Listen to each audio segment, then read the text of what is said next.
made it to Garden Center 2.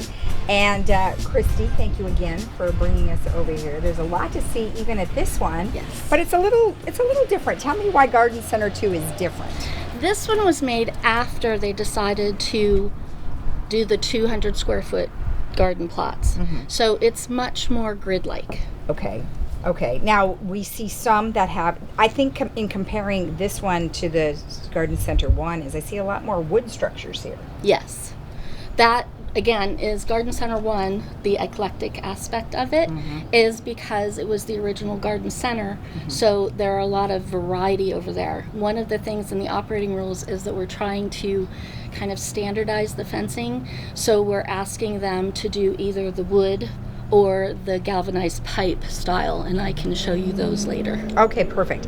And then one other question I wanted to ask is in regards to this particular garden center, there's really no trees. Yes, there are. Oh, there are trees? Yes. Oh, I didn't realize that there was both. Yes. Along the back here, there's 3 or 4 back plots, and then along the front left over here, there's quite a few as well. Okay, and those are just trees, so there's really nothing else that should be there as Correct. well. Okay. Correct. All right, perfect. Now, watering.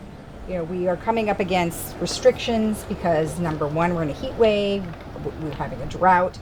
What are some recommendations for the gardeners here?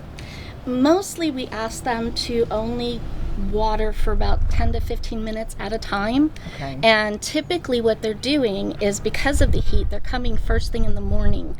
And the access to the garden centers for the gardeners is sunrise to sunset. So they can come as early as 5 or 6 o'clock. However, most of them come around 8 or 9, and they water real quickly. They take care of their weeds and anything else that they need to, actually attend. And then that usually works. We're finding a lot of gardeners who are forgetting to turn their water off at the source where the hose bib is, rather than at the end of the hose where the nozzle is. And what keeps happening is the hoses are building up so much water pressure that the hose explodes. Right. So we actually have had several of those recently. So we're trying to kind of just re-educate the gardeners on make sure you're turning the water off at the source.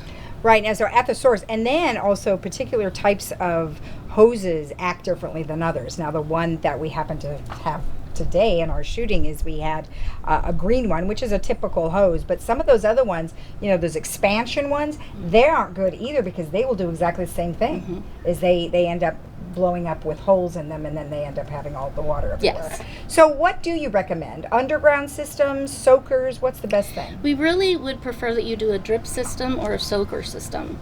I believe that is in the operating rules. I think a lot of people are just not wanting to invest that kind of money for those soaker systems, and it takes a little knowledge on how to actually install them so that your garden's getting the water it needs. What I tried to do is with the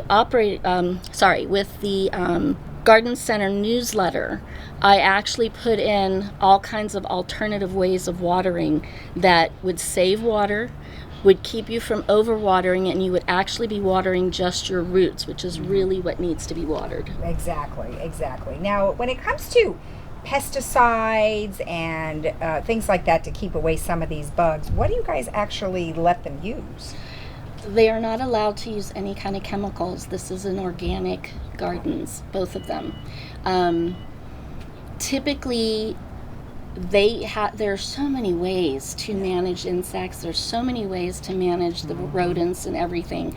I have been trying to make sure that I'm adding that information, because even though a lot of people have been gardeners for years, that doesn't mean they've always had such a serious situation with the rodents specifically.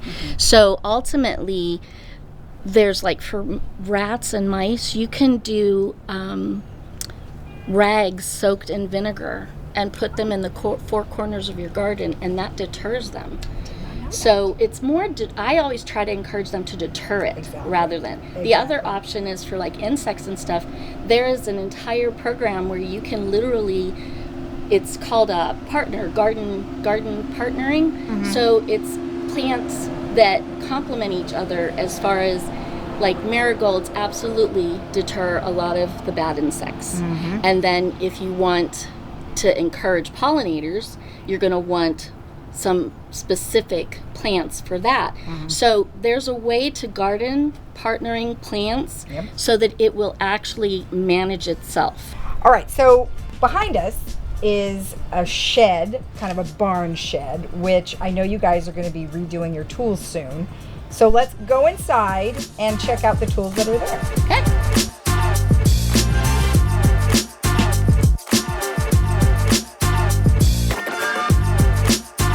So these are the tools that you have already painted, and what was happening was there getting lots of splintering on these? Okay. Yes. Okay, so lots of splintering, and then of course people wouldn't want to use them.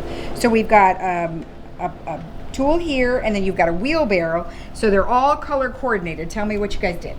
So we were trying to help the gardeners to remember to bring the tools back, which is very easy to do because they were green and red before, and they were kind of blending in with everything.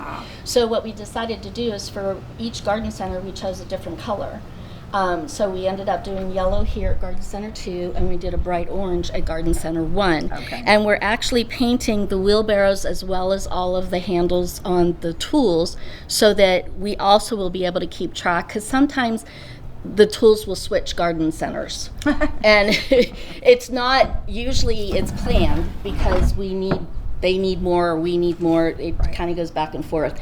But this was a way to actually complement getting the gardeners to return them to the barns, as well as letting them know that, okay, this needs to go back to Garden Center 2, or this one goes to Garden Center 1. Now, how many different areas do you have in each garden area that holds the tools? This garden center has 4 barns. Okay. And they are at each corner of the garden center. And then Garden Center 1, I think, has 5 of them, but they're smaller. So those ones are scattered throughout the actual garden center. And they've got them kind of around, and then a couple of center ones. Okay. So it's really convenient for everyone. Okay.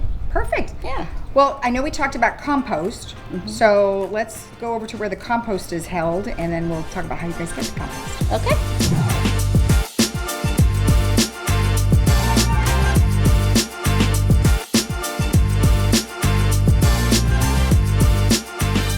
All right, well, we're at compost, and I have to say it doesn't smell bad, which is great, because I know you said there is manure in here. Yes, it's horse manure from the stables here. I know, you mentioned that before, and I love the fact that we're doing sustainability. Yes. So how does that work? I know that landscaping is the one that pretty much makes the mulch or the manure. And what they'll do is they get the horse manure from equestrian, and then they take all the cuttings from the community, from landscaping, and they blend them together. And I know that they have a whole section up there that then they rotate it, because it can be flammable at some point. Oh, yeah, well. So right. that's pretty much. And then every I think week or 2 they come and replenish.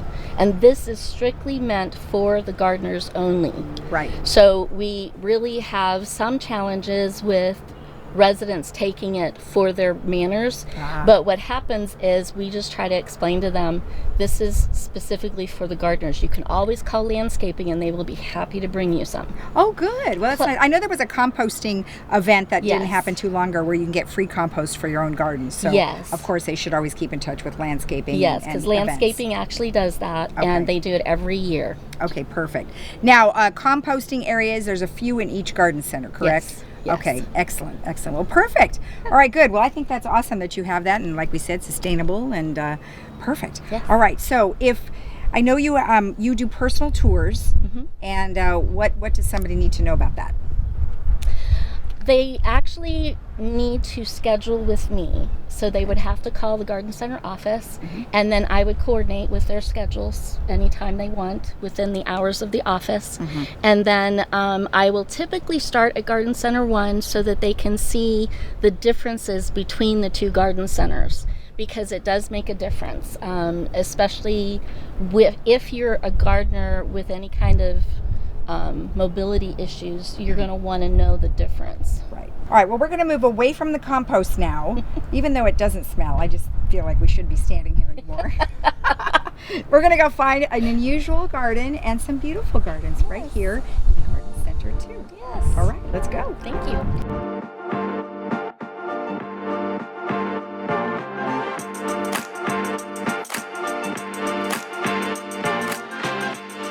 You mentioned that there's an awful lot of unusual or beautiful gardens, and we're standing in front of one Yes. that sort of probably epitomizes what you're looking for when you plant things on a vine. Yes. So, for example, one of the operating rules says that you cannot shade your neighbor. So with a lot of the garden plots, almost every one of them has 2 fencings that are attached to a neighbor. So I always try to explain to the new gardeners that you're going to want to either grow them in the middle of your garden plot, which is what this garden has done. And it can be 6-7 feet high, but that way you're only going to shade your own garden. So they also have a vine here. I think this might be berries.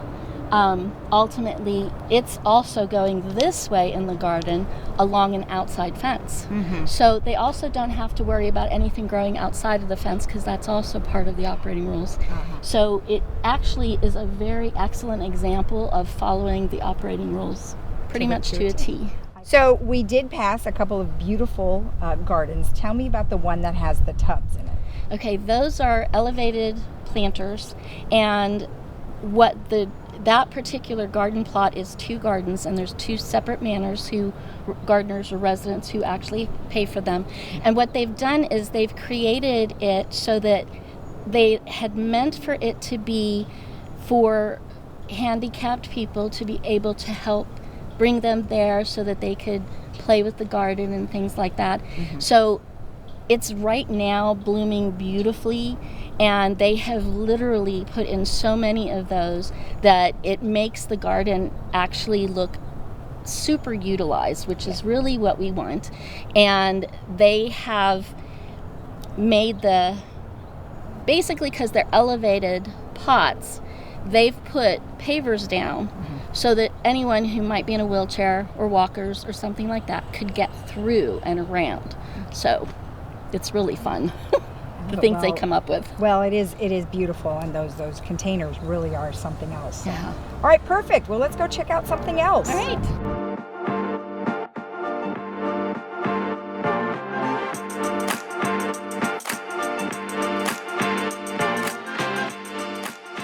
We want to talk about the volunteer program that is available to residents here, and Christy is always looking for volunteers. Tell me real quickly about that. So we created the volunteer program to help introduce gardeners to each other, to build a community, and that would also kind of create its own little neighborhood watch so that all the gardeners would feel a little more comfortable.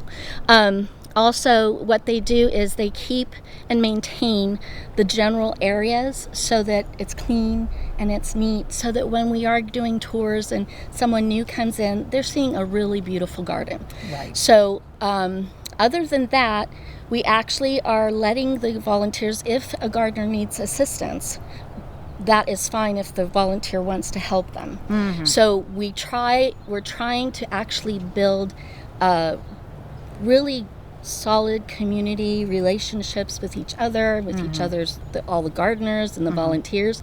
So it's actually doing really well, and the volunteers have been fabulous. Okay, that's awesome. And of course, to get in touch with Christy, you can always call her at the number that we have on our screen, and she can walk you through what the volunteer program has. Well, I think all of this information is great, and I really appreciate you taking all this time.